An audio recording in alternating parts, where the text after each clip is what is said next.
The London Underground is a very familiar system to millions of people, particularly those who have to commute through it or use it for leisure services. Its operations become very familiar to the non-enthusiast and the enthusiast alike. One aspect, though, that isn't often seen is, of course, the depot.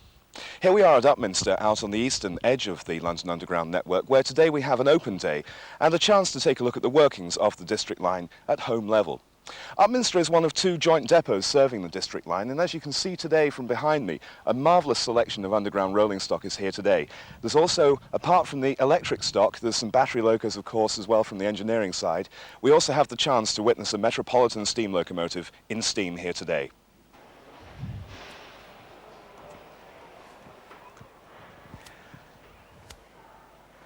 Part of the essential backup on the engineering side of London Underground system is the provision of the battery loco.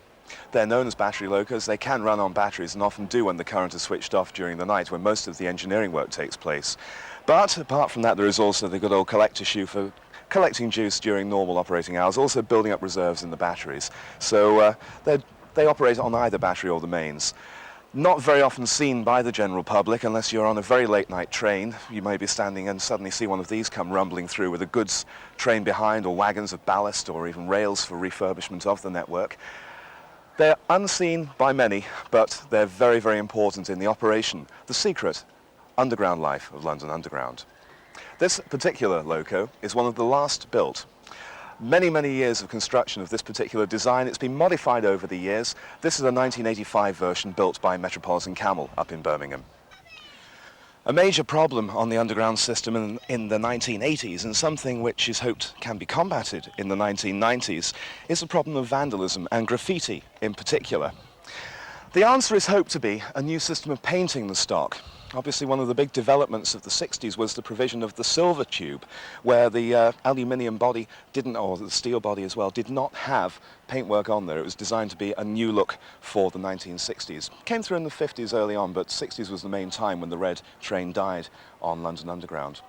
Now it's going back to a lighter colour, not going back to the red, there's the blue provision as well, trying to put a new image on the Underground for the 1990s and hopefully combating that ever-present problem of vandalism and graffiti on the lower panels, which has bedeviled the Underground system all the way through the past decade.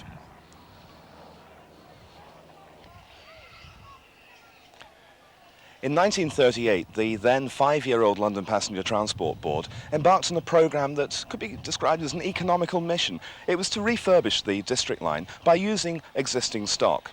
The result was the provision of the Q stock class of 1938. The driving motors built in that time converted from CO and CP cars, very much representing the traditional style of District Line car that existed right the way through to the 1980s. The livery, of course, red. There were other cars also, the R stock, unfortunately none here today in the silver livery, but this really represents the district as I think most people will remember it. One major feature about the Q stock was this reuse of old units. As a result, the coupler had to be the old standard Ward coupler instead of the wedge lock that you'll see on all of the other units around here today. A very old coupling system designed because the trailers and various other items in use on the whole of the Q stock series was of a rather old-fashioned design. The actual driving motor car itself, though, shows classic lines of LT design, a very, very impressive piece of railway hardware, and as I said before, very much reminiscent of the good old days of the District Line.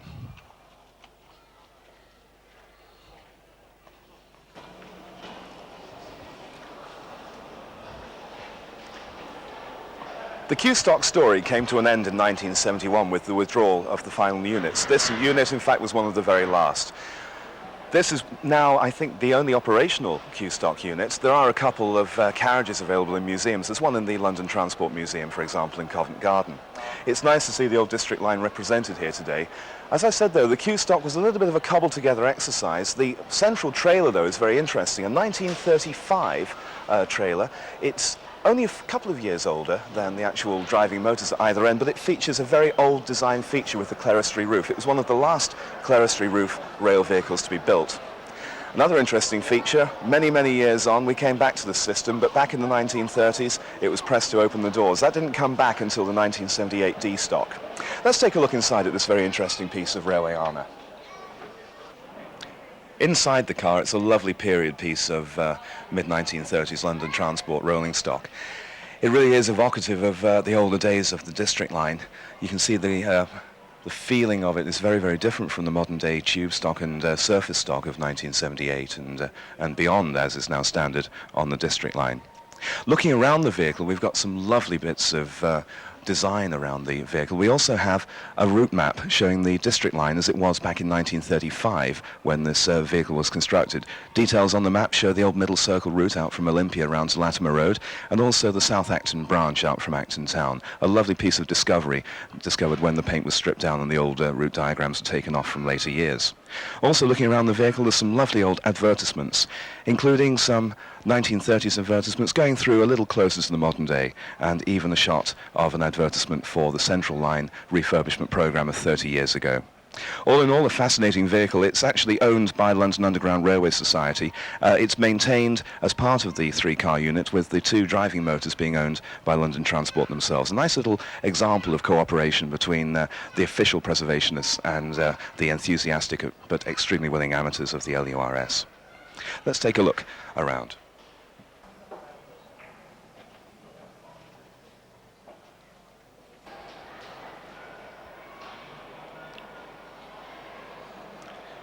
As I mentioned earlier, one of the opportunities given by an open day such as this one here at Upminster is the chance to see the kind of thing you don't see in ordinary commuting on the London Underground. An example of that is shown here with these two special trains that we have in here this afternoon. On the left, we have one of the prototype tube trains for the 1990s, and on the right, an experimental track recording train.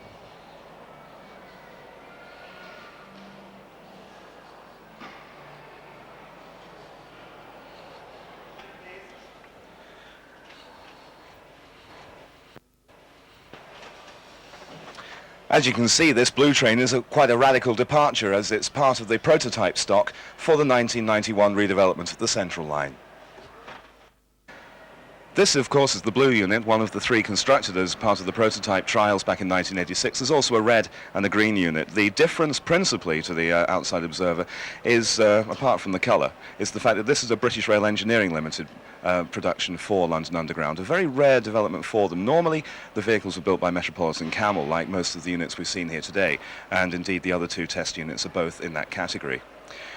Some of the features of the new prototype tube stock are quite radical. There's a lot of new engineering involved. The bogies underneath are derivations of the technology used on the surface stock with the D78. A lot of design changes have come through in the past 15 years, and that's being reflected now in the prototypes, with the three designs effectively being produced at the end of the day for one complete production run.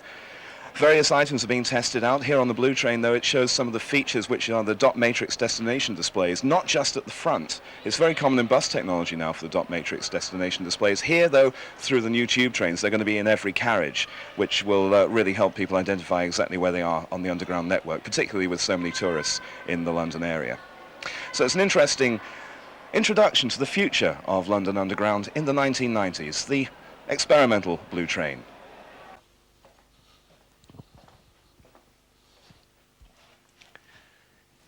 Inside the experimental prototype tube train, it's a very, very different ambience to the environment you normally see on the Underground. As you can see, there is a large amount of floor space.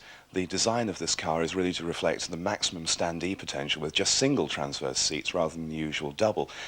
The usual provision of longitudinal seats further down. But a very, very light and airy feel to the actual carriage. British Rail Engineering, as I said, built this one. There were two other competing prototypes in the form of the Metro Camel designs, known as the red and the green trains. And a lot of very new ideas brought in by the two builders in the three units. As to which is going to be the style chosen for the tube stock for the 1990s, who can tell at the present time. But this is a very interesting attempt by BREL to reflect their interpretation of the standard London Transport tube interior. You see one or two major changes from whatever tube stock you may be familiar with on the various lines that you know in London. The grab rail is continuous right the way along the ceiling, right over the doors as well. Sometimes it can be a bit of a problem in these days of very crushed conditions, often on tube lines, to actually get a grip as the train is in motion. So the grab rail there is very importantly all the way along the train. You see the clean lines of it, very, very clean plastics used around an interesting maquette, very different from the standard London Transport maquette. Also alcoves down by the seats, a little bit of an armrest. All in all, it's a very interesting alternative to perhaps some of the design we've seen so far. Who knows whether this or any of the others could be the standard for the 1990s on London Underground. Well, now we come to the current state of the art on the operational side of the Underground, with the experimental designs already in the pipeline. At the moment, this is the current latest model, the 1983 tube stock as used on the Jubilee line. Originally designed at Acton between 1980 and 1983, it went into production in 1983 with the first unit being delivered, the first of 15. The original plan on the Jubilee line was to use a mix and match arrangement with partly 1983 tube stock and partly also 1972 Mark II. Later on it was decided that the Bakerloo needed upgrading on its rolling stock, and the idea was then to order more 1983 tube units to fully convert the Jubilee to modern train units. The idea then was to order another 16.5 units to give a full complement for the Bakerloo line. The 1983 stock features a lot of interesting developments. Essentially, it's a development from the breakthrough in the 1973 stock, with some extra information derived from the D78 stock, particularly down at bogie level, with the 1980, or rather the D78 bogie being adapted for tube use on the 1983 tube stock. Other features also are the single leaf doors with passenger operation rather than the traditional two-way doors, two-part doors.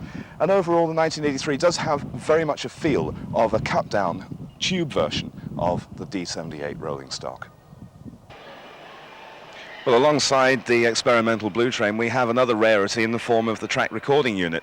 Itself, actually, from an original rare combination of 1960 tube stock, which operated on the Hainault-Woodford section of the Central line for some time.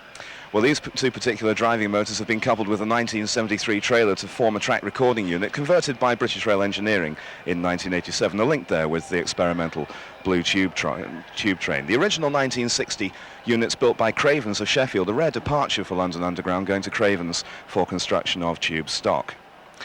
The actual role of the track recording train is, as the name suggests, to record the track conditions over the network. It can be seen anywhere around the network, obviously, though it's not often that the general public get to see it. Inside, it's fully computerized with some very, very high-tech information systems to actually interpret information for the engineer. Let's take a look on board. Well, there aren't many tube trains that come complete with a VDU screen mounted on the desk in front of you. Has some very interesting implications for maybe putting executive trains on the network. No, it's a very, very high quality investment that London Underground have got here jointly with British Rail. This test train is doing a lot of very good work around the network, trying to identify the problems with any problems they have with the track. Well, from all of this high technology, let's take a look now at something of a slightly earlier generation.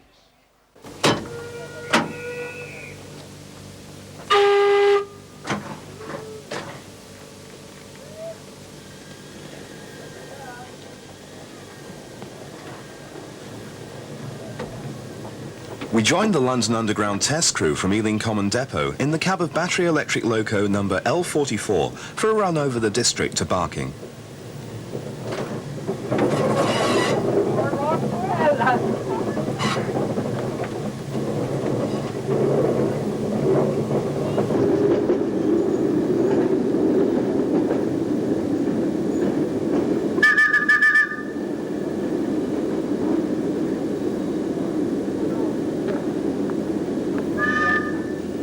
As L44 hauls slowly out of the depot yard, we can see that it heads one of the most unusual trains ever to run in passenger service on the Underground system.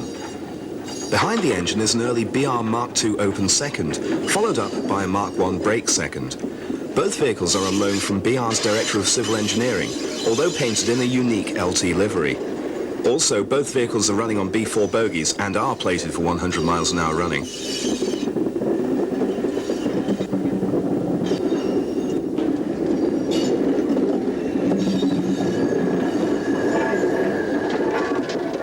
Bringing up the rear of this somewhat unlikely ensemble is Metropolitan Railway 044 Tank number 1 from Quainton Road.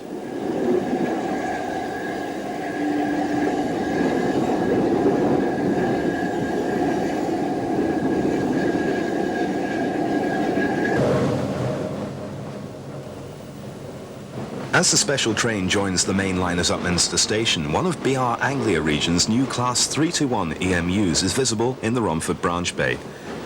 This is Network South East's contribution to the show, but unable to gain access to the depot for lack of any connection between the district and the Romford branch.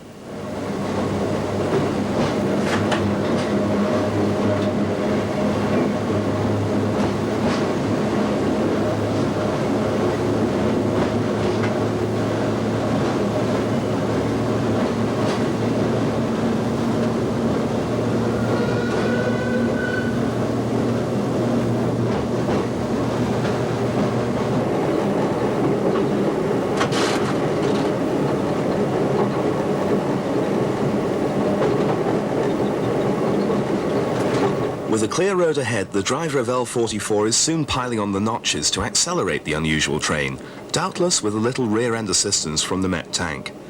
Between Upminster and Bromley by Bow, the district shares its alignment with the London Tilbury and Southend line, electrified on the 25 kV overhead system, which we can see to our left. L44, built at Doncaster in 1974, is a typical example of underground battery locos, a concept developed over a very long time scale. The control equipment differs substantially from that found on passenger units. There is no accelerating relay notching out resistances automatically. Each notch is manually selected.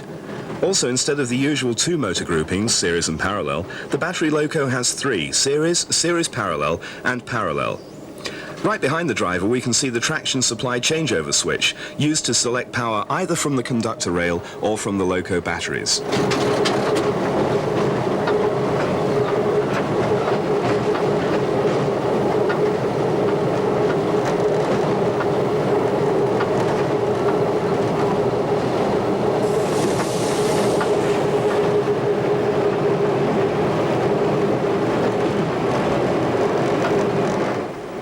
Running into Elm Park Station, it's easy to imagine the surprise of unsuspecting passengers as our curious train comes into view.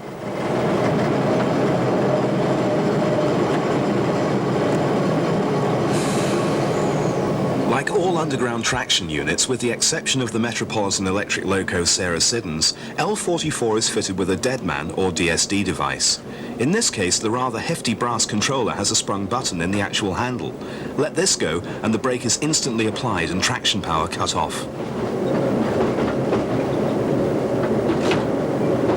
The brake is, of course, the Westinghouse automatic air brake. We can see the driver's left hand on the brake valve as he makes an application. Just above is the duplex gauge, indicating pressures in both the train brake pipe and the main reservoir.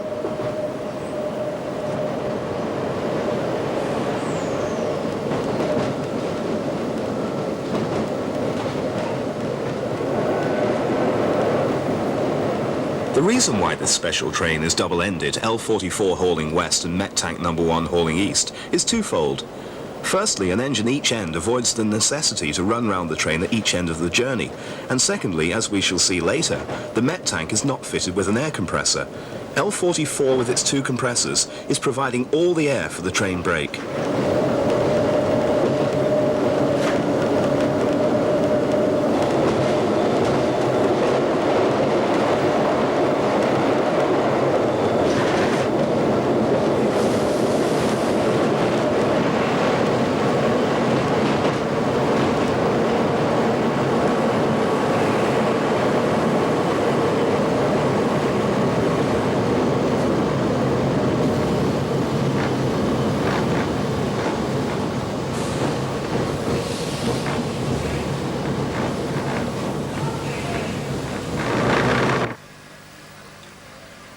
For the return working to Upminster, we joined the Quainton Road crew on the footplate of Metropolitan 044 No. 1. This superbly restored locomotive, resplendent in rich lake and yellow lining, was the last of three engines of the class built way back in 1898 at the Met's Neasden Works. Originally, she was fitted with condensing equipment for working over the tunnel sections south of Finchley Road to Liverpool Street, Moorgate and Aldgate. In 1905, with the electrification to Harrow-on-the-Hill, the condensing gear became unnecessary and was removed. No. 1 has two inside cylinders and slide valves actuated by Stephenson's link motion. Unusually for an engine of her type and age, she's provided with a driver-friendly screw reverser rather than the heavy and awkward Johnson bar that one might expect.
Mounted in front of the driver on the cab side sheet is the Westinghouse air brake valve, a number 4 type. To slow the train when passing through stations in accordance with LT rules, the driver brakes against power, keeping steam on, cushioning any slack in the couplings.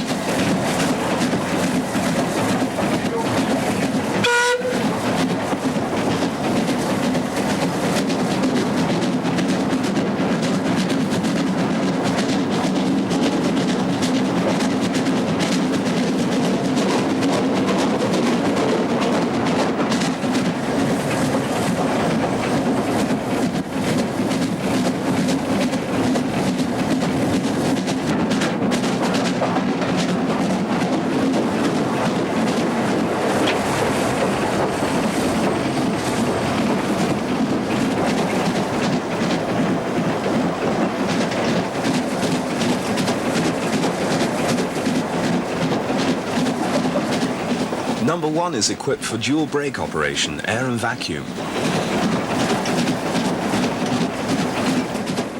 Here we see the Gresham and Craven combination ejector and brake valve for the vacuum brake.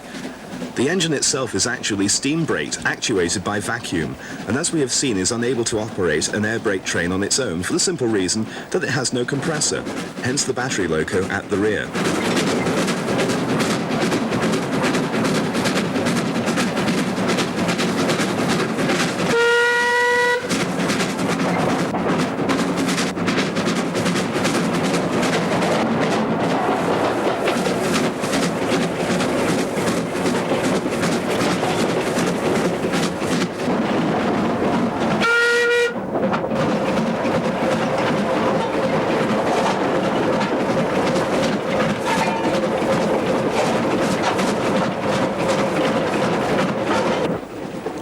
At every station between Barking and Upminster, crowds of photographers turn out to record what must surely be a unique spectacle, a Metropolitan steam locomotive at the head of a passenger train on the metals of its one-time arch rival, the District Railway.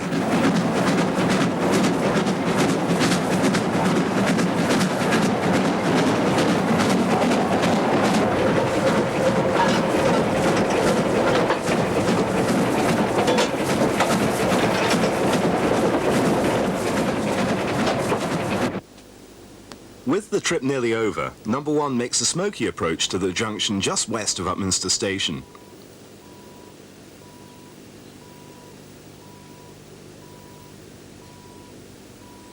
The home signal clears and the driver reopens the throttle.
Entering the depot, we can see that indeed the crowds are out in force for Upminster's first open day.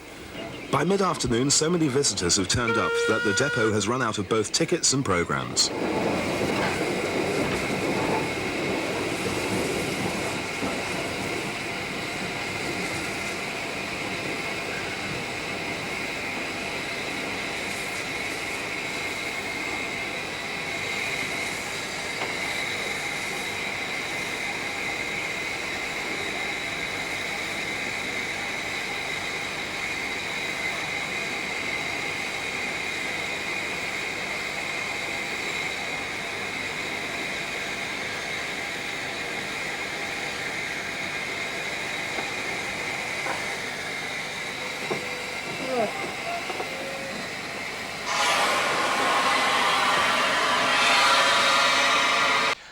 Well, we've seen some pretty interesting exotica, if you like, from the underground railway system.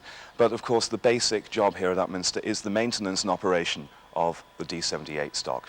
Here in the lifting shed, you see one of the typical examples of the D78s. A very interesting design that came through in, as the name implies, 1978, as a replacement for the accumulation of R stock, CPCO stock that had operated, some in the red livery, some in the silver livery, right the way through to the late 1970s. The D stock offered, apart from anything else, modernity on the district line. It offered improved lighting, improved ventilation.